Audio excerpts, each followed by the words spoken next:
Welcome back to another video lecture in CMAR 4329, Hyperlocal Communication. Once again, I'm Stephen Draper, Professor of Broadcast Journalism here at Oklahoma Baptist. So today we are going to be talking about visual storytelling and infographics. Images have always held a prominent place in our communication.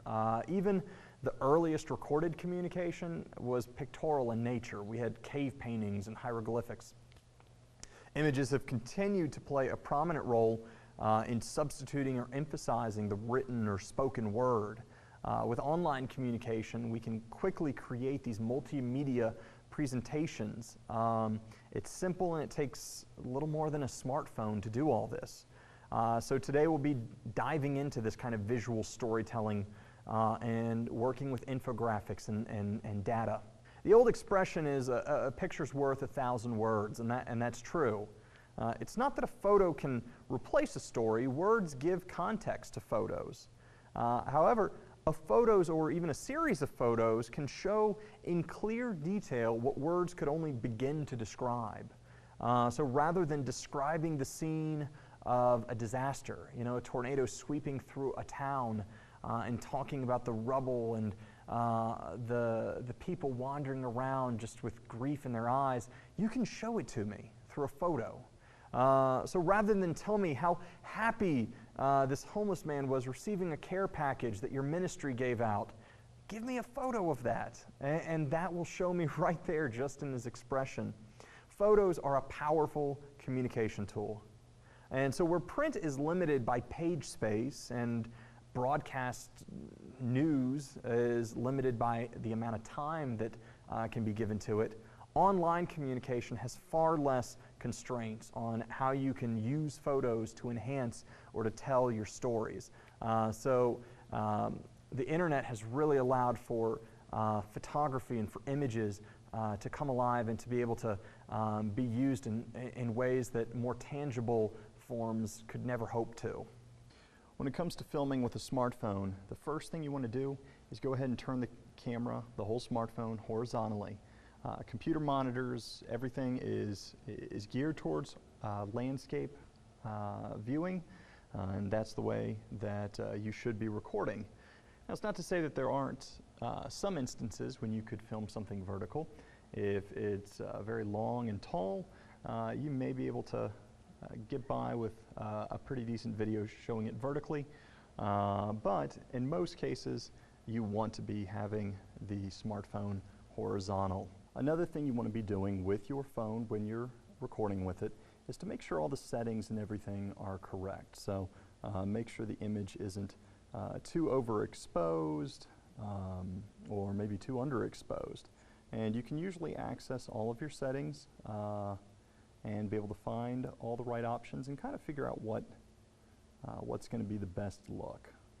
So here I have my exposure value, which I can increase the exposure, or I can decrease it as well as I need to. Similar to having the correct exposure setting, you're also going to want to make sure that your camera is focusing on the right thing. Cameras do have autofocus on most smartphones, so if there's something in the scene that you would rather have be the main point of focus, you can usually just tap the screen wherever you want it, and the camera is going to refocus all of its settings right there. So I'm able to just make sure all my objects are focused. Now, one thing you don't want to be doing is filming very zoomed in like that. That's going to create a poor product. It's got a lot more graininess to it because it's not actually zooming in, it's doing a digital zoom in. So if you really actually want to get close to something, go ahead and just take the camera and literally get closer to it to take your photos. Now, one thing that's important whether you are taking pictures with a smartphone or even filming video is to have proper support. When you're filming with your arms just hanging out like that, your arms will eventually grow tired, and they're also prone to camera shake and easier to get bumped and nudged, which could possibly ruin your picture. and you have to take another one, or if you're doing video, it could even just make it look really poor quality. You never want to just use one hand while filming it, as that's going to cause a great deal of camera shake. You want to use both, but you also want to be able to just tuck your arms into your chest, right into your gut like that. That's going to reduce camera shake and allow you to take a lot better photos. But when it's possible for you to be able to lean against something, whether it's a wall that you can get back support on, or if you want to sit on a chair and use the armrest to kind of put your elbows on, or a table that you can put your elbows on, anything that you can do to add support to your arms while you film is going to give you a much better product in the end. You'll always find yourself at some time or another in a place where you see someone's photo that you would like to use for your project. The problem is, this is stealing. Taking someone's work and using it in your piece make it seem like you're the creator. So that can bring some legal troubles, and is definitely something you should avoid. Just because you can get photos doesn't mean they're open to use however you want to. So it's so easy through Google to just go type something in, go to images, and save a photo. But that doesn't mean you can do it, legally speaking. If you're wanting to use a photo, you're going to need to check the copyright status and ask permission to use it. So we've spoken a lot about UGC, user-generated content, and while we hope submitted content is honest and legal, it's certainly possible for someone to just give work that is not theirs and to submit altered content. So make sure to check photos out and get the facts. Fact check your images. That's an important step. Somebody could send in a photo of a storm that's coming and say, hey, look, this was a picture I got of the storm, or the tornado, or here's the hail that came down. And they could have completely doctored it up. Or they could have taken it from years past when it was really intense and shared it like it was this year's. Somebody could take a photo of saying, hey, this riot's happening in response to this event that just happened. And they could have used a picture from a riot that happened years before or in a completely different context. These kind of things have actually happened before, and it's up to you to fact check and to make sure that the images are what they say they are. So despite the fact that it was submitted dishonestly, you'd still be held legally responsible as you were the distributor. So here's how you can save a lot of time in terms of finding legal photos that you can use, or any kind of legal content for that matter. Try and look for images that are under Creative Commons licenses. CreativeCommons.org, or just searching Creative Commons on photo sites or Google is going to offer you content that can be used, so long as the restrictions are adhered to. So you might find some that say it could be used non-commercially, or some that just simply say you need to attribute this to the person who was the original creator. But by searching under Creative Commons licenses, whether on YouTube or Google or anywhere, you can find content that you can use legally, so long as you follow the guidelines it's given. And once again, CreativeCommons.org is a wonderful site that you can utilize for that. However, once you've got images, once you have these photos, whether you took them or you're using them from somebody else, what do you do with them? That's the big question. What do you do with them once you have them? And there's several different options. You could take the approach of having a blog that embeds the photos throughout the article. Kind of similar to how a magazine might look, you know, with text and photo and more text and another photo, and you build this article that has photos scattered throughout. Or you could create a slideshow where each photo must be clicked through one photo at a time. And then the article might be beneath the slideshow, or the slideshow is embedded right in the middle of the article. Regardless, you'll want to put a caption with each photo to provide context and to really generate a stronger multimedia presentation, as now you've got words and pictures together, completely separate of the article itself. Captions are a great way to label photos and to give context. Regardless of which approach you take, there are pros and cons to both.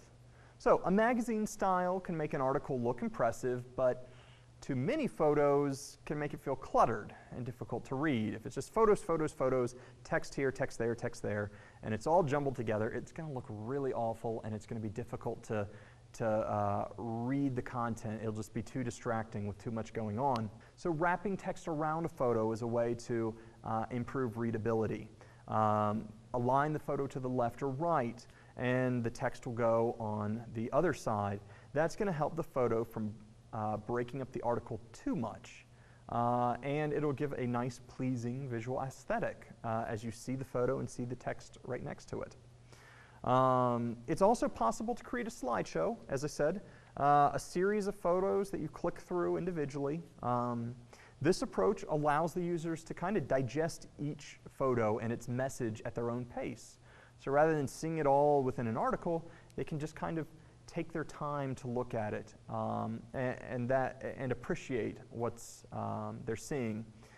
However, you got to be sure to select the right photos to tell the story. Too few can be dissatisfying, as a slideshow of 3 photos really doesn't have a lot to offer.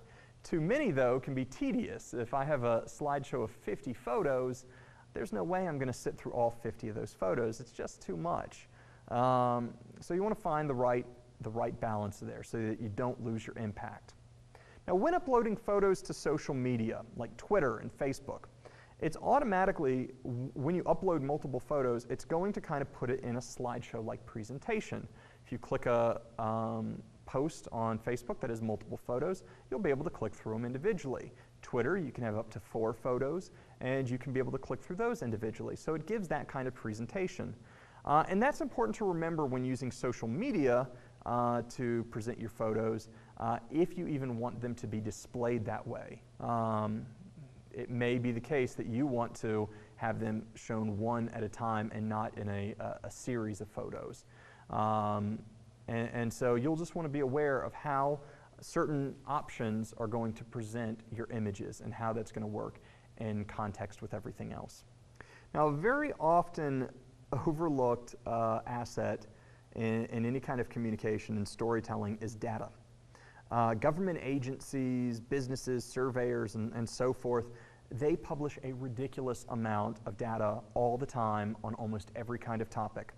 And something to understand is behind every number, every spreadsheet's column and row, there's a story.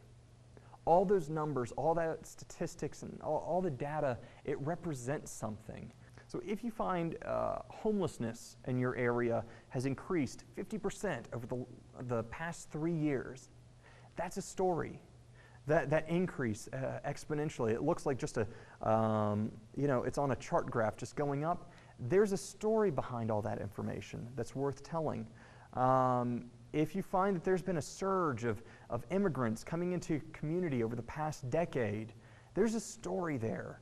These things aren't just numbers, they're people's lives, and people are connected to it, and you can find a way to tell a story, especially if you're already working in a certain ministry or a small business. Finding the data that you can use to tell a story it can add a lot of depth to your communications. So every statistic has a reason behind it, and it can help generate new stories and give depth. So whether it's working with existing data or even compiling it yourself, you can insert data into existing stories. So it's not just you taking it from certain sources, it's also you putting it into your stories that you're crafting. Perhaps you're creating a community database regarding specific information. You make that available to the community. Or maybe you've conducted a survey or a poll, and now you're compiling it and sharing those results with your audience. Or maybe utilizing a tool like Google Fusion Tables, where you can actually get things like addresses and longitude, latitude, and create these interactive maps and then share those. But putting these into stories not only gives a stronger multimedia presentation, but it gives an informative commodity to your audience. So working with data doesn't have to be this boring thing. You can create these wonderful resources and put them into your presentation and just really make something that is of value and that has a lot of depth.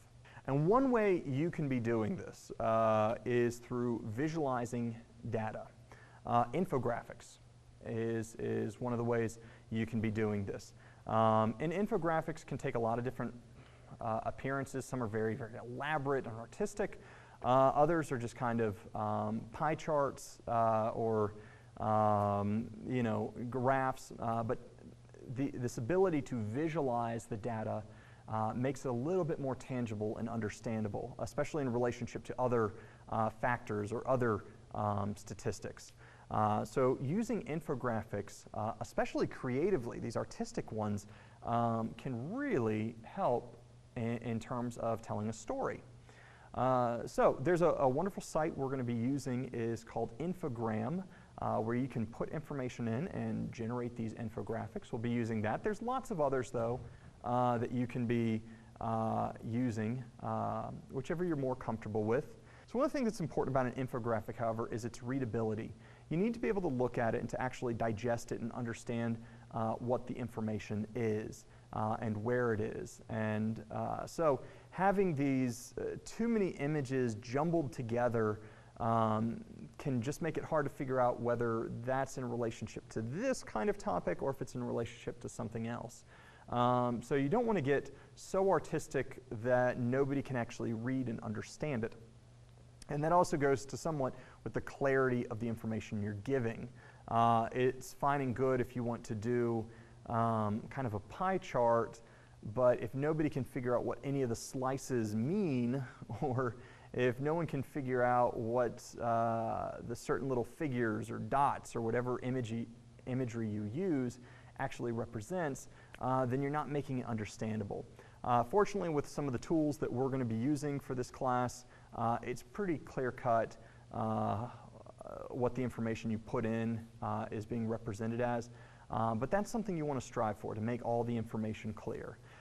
So whether it's using infographics or photos or a photo slideshow, all these different types of images can be used to enhance your story. It's not that they replace the written word or the spoken word, but that they can be used together to create this multimedia presentation.